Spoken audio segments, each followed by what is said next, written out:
तेज सही सटीक खबर, डिजिटल युग की हर खबर आप देख रहे हैं human right and anti corruption news. सच है तो दिखाएंगे जरूर। नमस्कार दोस्तों, स्वागत है आपका मेरे न्यूज चैनल पर। मैं हूं आरुषि। आज दिन की 10 सबसे बड़ी और महत्वपूर्ण खबरें को देखते हैं।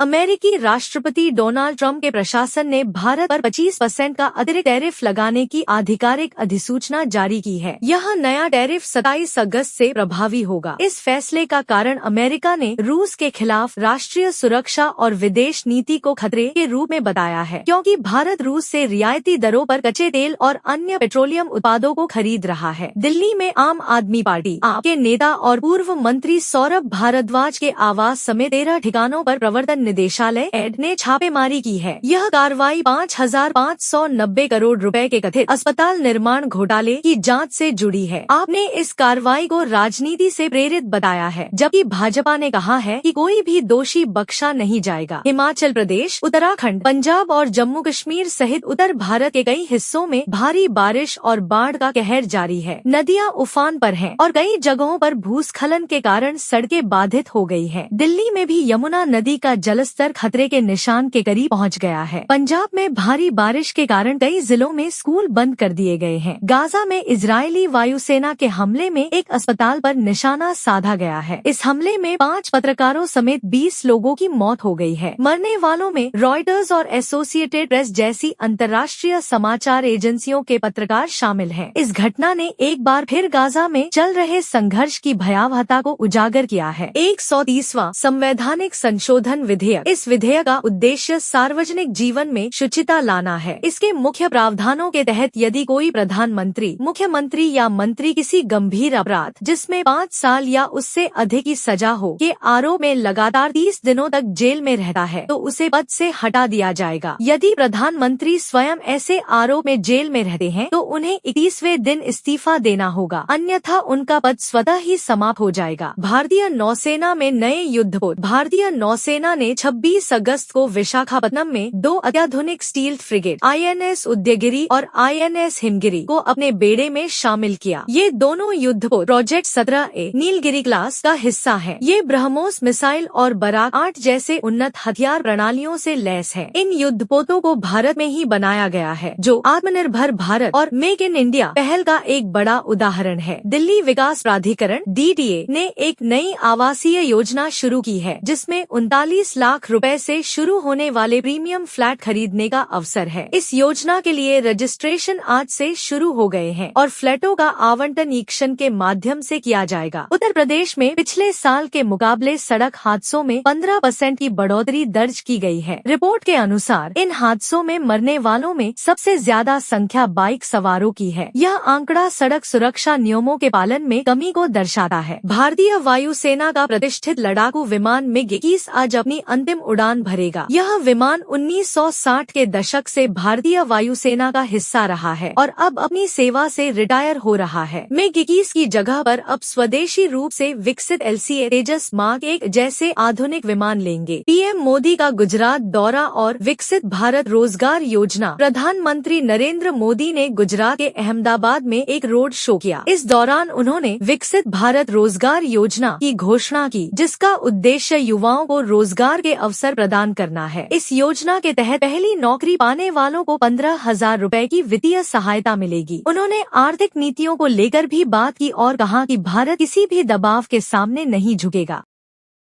आज हर प्रकार की इंडस्ट्री का विस्तार गुजरात की धरती पर हो रहा है। पूरा गुजरात ये देखकर गर्व करता है कि कैसे हमारा राज्य मैन्युफैक्चरिंग हब बन गया है। साथियों, कुछ महीने पहले मैं दाहोद में आया था। वहां की रेल फैक्ट्री में ताकतवर इलेक्ट्रिक लोकोमोटिव इंजन बन रहे हैं। आज गुजरात में बने मेट्रो कोच दूसरे देशों को एक्सपोर्ट हो रहे हैं। इसके अलावा मोटरसाइकिल हो, कार हो, गुजरात में बहुत बड़ी संख्या में उसका प्रोडक्शन हो रहा है, मैन्युफैक्चरिंग हो रहा है। देश और दुनिया की बड़ी बड़ी कंपनियां यहां फैक्ट्रियां लगा रही है। गुजरात में हवाई जहाज के अलग अलग पार्ट्स बनाने और उनके एक्सपोर्ट का काम पहले से ही चल रहा था। अब वडोदरा में ट्रांसपोर्ट एयरक्राफ्ट भी बनाने का काम शुरू हुआ है। अब इलेक्ट्रिक व्हीकल मैन्युफैक्चरिंग का भी गुजरात बहुत बड़ा सेंटर बन रहा है। मैं कल 26 तारीख को हंसलपुर जा रहा हूं। वहां इलेक्ट्रिक व्हीकल मैन्युफैक्चरिंग को लेकर बहुत बड़ी शुरुआत हो रही है।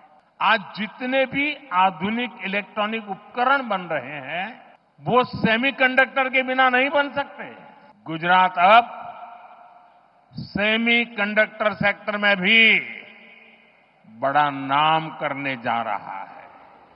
टेक्सटाइल हो, जेम्स एंड ज्वेलरी हो, गुजरात की पहचान बन चुकी है। दवाएं हो, वैक्सीन हो, ऐसे फार्मा उत्पादन के मामले में भी देश का करीब करीब 1/3 एक्सपोर्ट गुजरात से होता है।